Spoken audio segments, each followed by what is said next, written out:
Lanús hizo la tarea contra Garcilaso, se llevó 3 puntos importantes de local y se mantiene encaminado en el grupo. Pero me olvidé de hacer comillas en la parte donde dice hizo la tarea, porque se dieron cuenta que cada vez es más relativo este trámite de jugar contra equipos de ligas menores de local.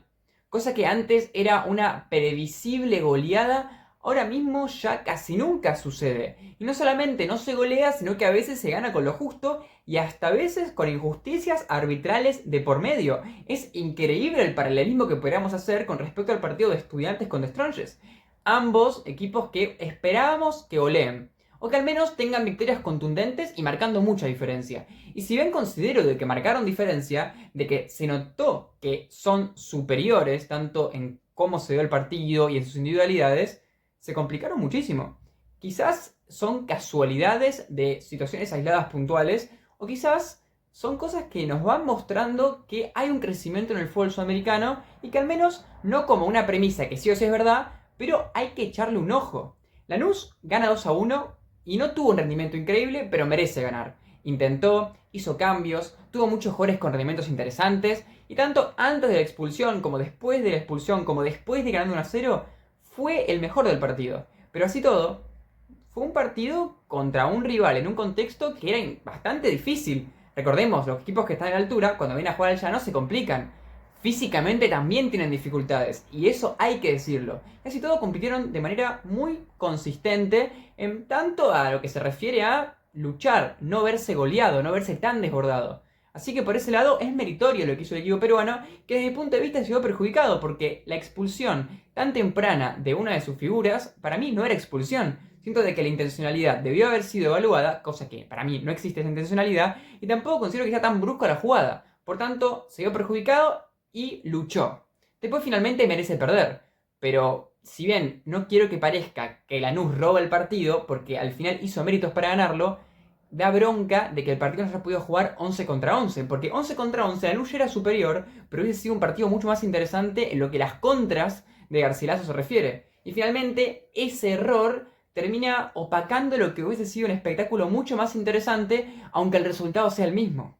Desde el comienzo Lanús tuvo más la pelota y dominó el partido de manera agresiva. Cuando hablamos de esta palabra agresividad nos referimos a estar atacando e intentar meter más goles de los que tenés en ese momento. Cuando iba a 0-0, si bien la expulsión llega a los 13 minutos, lo estaba buscando y ya encontraba algunos dotes interesantes en, obviamente, Marcelino Moreno, pero también en Bou, que se retrasaba muchísimo, por momentos era como un mediocampista, en Lotti por banda, en los laterales, Soler más como un mediocampista que participa en la triangulación más de distribución, y Aguirre más como un extremo que se desdobla con respecto a Lotti, con respecto a Bou.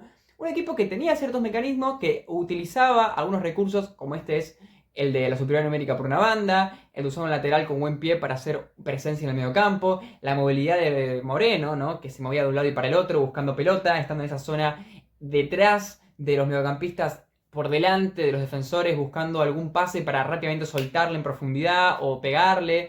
Lo mismo con Díaz, un pivot. Varios jugadores que sabían lo que estaban haciendo y, por ejemplo, dos mediocampistas sólidos y que desde mi punto de vista fueron las virtudes que tuvo Lanús en el primer tiempo y en el segundo tiempo también pese a que hubo cambios. Neri Domínguez y Peña Viafore, que para mí tuvo un partido muy bueno, el ex River, y que no entiendo por qué lo sacaron, más allá de que para mí Loaiza entró en el segundo tiempo y entró bien. Estaba siendo siempre bien posicionado, tratando de cortar algunos pases largos del rival, pases muy criteriosos, sin equivocarse, pero tampoco esos típicos pases irrelevantes, que obviamente son importantes porque finalmente alguien tiene que hacer los pases seguros, pero que no son tan importantes. Este caso hacía algunos pases, así como los que estoy diciendo, pero otros un poco más arriesgados, buscando algún jugador que se desmarcaba, con precisión, con la potencia exacta. Lanús dominaba, pero quizás la sensación que daba era de que no tenía una generación de juego tan profunda, pero estaba en una zona en la que siempre podía llegar a pasar algo. Ya sea pudiendo tirar algún centro, generando alguna ocasión de gol. Y así fue como antes del gol estaba atacando un poco y después del gol ya con la ventaja numérica fue mucho más. Lo que pasa es que, claro, el rival con un jugador menos, si de por sí ya era un poco defensivo, fue más defensivo. Y paraba línea de 5, que es la original que tenía, con dos centrales muy fuertes que hacía muy difícil poder centrar porque tenían muy buena capacidad aérea. Y después con 4 jugadores más, que eran los delanteros, que desde mi punto de vista tuvieron un partido muy forzoso e interesante. Tanto Gentili como Elustre, que fue el que metió el gol. Erustres, perdón. Y después los mediocampistas, que para mí fue lo más flojo, 10 y Beltrán, porque siento de que en general se veían muy sobrepasados por la estrangulación en Lanús. Claro, si Lanús tenés en la contrapartida de los dos mediocampistas, ya a Peña Gafore y a Nide Domínguez, que estaban mucho más atrás. Y en el medio, donde están esos dos jugadores, estaban rondando Bou, Díaz, Marcelino, Lotti, muchísima cantidad de, talento encima, que era incómoda. Por tanto, los que tenían encargándose de la defensa eran los defensores. Los mediocampistas hacían actos de presencia que obviamente algo incomodan porque cubren espacio, pero por lo general no hicieron un partido muy bueno porque estaban muy pegadas las líneas. Entonces, finalmente eran simplemente un espacio que ocupaban, pero quizás no tanto en cuanto a marcar, en cuanto a presionar. En ese sentido era demasiado pasivo y lo que se generaba era esto, como si fuera una línea pegada con una leve separación y que Lanús encontraba pases en esa breve línea, en ese pasillo que se generaba y podía jugar bastante tranquilo. Garcilaso utilizaba las contras como un recurso, pero un recurso que en general no utilizó bien para mí, porque cuando tiraba los pelotazos esperaba siempre que la pelota pase. O sea, vos tenés dos opciones cuando un jugador te tira un pelotazo largo desde la defensa. Por un lado, podés anticipar el pelotazo, pararla de pecho y, seguir la jugada para atrás o ver si hay un jugador que te pasa por el costado y hacerle un cambio de frente. Diferentes jugadas. En general, Garcilaso esperaba que la pelota pase para que te quede de frente y correr. Claro, el tema es que ahí aparecía Luciati, Muñoz, a veces Aguirre, a veces Soler, a veces Peña Gafore, cortando. En general, hubo muchas intercepciones de Lanús que prohibían ese tipo de jugadas, que obviamente el día que te salen, quedas solo.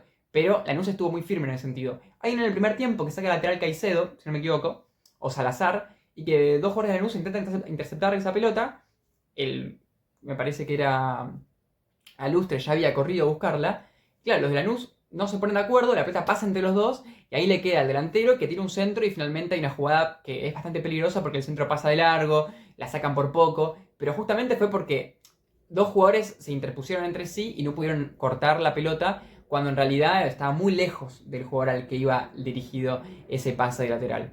Ese fue un ejemplo de la pelota que pasó, pero en general siempre eran cortados los pases y las pérdidas del equipo peruano eran bastante rápidas. No tenía mucha constancia y tampoco tenía ese dote de cuido la pelota. Porque no le convenía y también porque no tenía tantos nombres para hacerlo. Tenían los centrales, los laterales, que a veces salían por banda, corrían un poco, intentaban buscar los laterales. O si no, el lateral Gómez, por ejemplo, buscaba a Gentili y Gentili corría un poco. O intentaba hacer una gambeta, pero casi siempre terminaba ilusionándose la jugada porque atacaba con muy poca gente.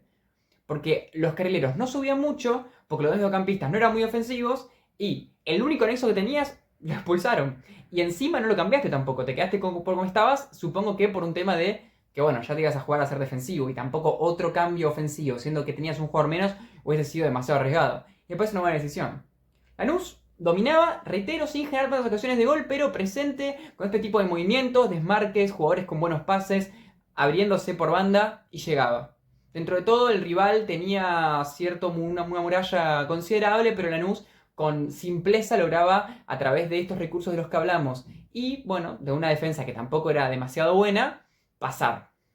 Pero, de todas formas, si bien iba ganando 1-0 y tenía un jugador menos, última jugada del primer tiempo, empata Garcilaso, y el partido se pone emocionante, interesante, mejor dicho, porque volvía a Lanús a tener la responsabilidad de ir. Porque cuando estaba 1-0, esa intensidad que tenía cuando iba a 0-0 la había perdido un poco. Y ya se transformaba en el típico partido en el que el equipo que va ganando está presente, pero ataca con tanta tranquilidad que esa falta de intensidad que te da estar ganando, el acelerador está tan poco pisado que estás más haciendo que pase el tiempo que otra cosa, no corres riesgos. El segundo tiempo fue bastante parecido. Garcilaso siguió como estaba, no hizo ningún cambio en el entretiempo y Lanús metió a Loaiza por Peña Gafore y sacó a Lotti y metió a Álvarez. En cuanto a la dinámica, fue, como digo, posesión siempre en campo del equipo peruano, sin estar con suma profundidad, pero estar tan presente y con esa movilidad de la que hablamos, que no es que estaba al caer el gol, pero se entendía que de esa manera podía llegar a generar ocasiones de gol. Y que de vez en cuando, con algún pase un poco creativo, con algún destello, con alguna triangulación, con alguna gambeta o hasta algún error del rival, estaba llegando a ser peligroso. El cambio de Loaiza es interesante, al menos conceptualmente es más ofensivo que Peña Gafore, y si bien no terminó siendo un partido tan ofensivo de él, sí tuvo un poco más de riesgos en hacer pases largos, o hacer cambios de frente, o jugárselo un poco más, y en ese caso el que pasaba a ser ahora estrictamente un jugador de distribución era solamente Nery Domínguez. Y por el lado de Lotti también, porque Lotti estaba jugando por banda compartiendo con Aguirre. Cosa que, si bien la superposición te sirve para desbordar, al mismo tiempo hace que no tengas otro juego en otro lado, sino de que tenés dos en ese mismo lugar, que quizás ya con Aguirre solo, con algún buen paso en el medio campo, podías tener un extremo por ese lado. No hacía falta, y tampoco le estabas explotando tanto el tándem como para decir te convenía tener a Lotti por ahí. Meteo a Álvarez. Álvarez jugando mucho más en el medio. Y fue otro jugador más que se metió en esa zona que hablábamos antes, que era súper incómoda para Garcilaso. Que era la zona de Beltrán y 10. Que nunca la podían controlar porque estaba Moreno, porque estaba Bou, porque estaba Díaz. Y ahora porque estaba Álvarez. Y encima con un Loaiza que se arriesgaba mucho más a dar ese tipo de pases. Y Álvarez a veces se retrasaba un poco más para estar de frente. Y realmente molestaba muchísimo. Creo que entendió perfecto que si el equipo rival estaba con cierta tendencia a defenderse bien por las bandas, siendo que Gómez y también Salazar fueron bastante consistentes en su defensa, no se estaba luciendo mucho tus extremos o tus laterales, porque básicamente laterales al mismo tiempo extremos, vamos por el medio, y les sirvió. Y acá entra para mí el jugador del partido, que es Bou. Bou súper interesante el segundo tiempo, para mí mejoró muchísimo y tuvo mucha más participación. Conceptualmente lo que pasa con Bou es que tiene una gran capacidad técnica combinada con una fuerza física que no te la esperas por su físico y bueno, en realidad es un poco la clásica frase maña y no fuerza, ¿no? Pero, a ver, al estar más adelantado, cuando hace desmarques hacia atrás, el jugador al que le está anticipando o al que lo debería marcar, en general está de espaldas. Hipotéticamente, si acá está la defensa, acá está Bou, de espaldas a la defensa, y acá está el mediocampo. Si él se adelanta hasta acá, el jugador que estaba en ese momento en el mediocampo, esperando interceptar ese pase, no lo ve venir. Y ahí aparece Bou con esos desmarques hacia atrás o hacia el costado, que son muy buenos y que en muchos momentos se movía de un lado y del otro. Estaba siempre en muchos lugares y aparecía cada vez más. Y claro, encima tiene técnica para gambetear, puede girar, puede pasar, puede hacer pases de espalda. Muchos recursos que son útiles para el equipo. Desde mi punto de vista ahí bajó un poco Marcelo Moreno en el segundo tiempo, pero también siempre movedizo, nexo, un jugador que fue bastante consistente y de los mejores también del partido, de los que más aportaban al equipo. Y así, Lanús no fue muy prolijo, no tuvo muchas conexiones largas de pases, pero con este tipo de recursos de desmarques, como en el primer tiempo, muy parecido, no quiero ser reiterativo, era algo peligroso, estaba presente. Y finalmente consigue la jugada a través de Carrera, que no lo mencionamos, pero ingresó por Aguirre. Y qué interesante como al final terminás sacando toda esa parte derecha que habías usado en el primer tiempo bastante para atacar y dejás solamente a Carrera. Un jugador que es más un mediocampista, que suele estar más centralizado. Pero ahora por banda termina apareciendo en un centro que después de un desvío Bou mete el 2-1. A partir de ahí considero que se convirtió en los típicos minutos basura en los que Lanús cuidó la pelota, lo hizo bastante bien. Tuvo algún contraataque más, ya cuando Garcilaso estaba jugándose un poco con los cambios. Ingresó un delantero más por un central, pero siento que desaprovechó Lanús para liquidarlo. No estuvo demasiado colectivo, siento que por momentos se apuraba para definir. Algunos jugadores por buscar su gol, siento que decidieron mal. Creo que subestimaron un poco esa etapa del partido porque si bien tenían un jugador más y habían vuelto a poner en ventaja y encima el rival no estaba mostrando mucho, siento que subestimaron a Garcilaso en el hecho de no poder cerrarlo con seriedad el encuentro.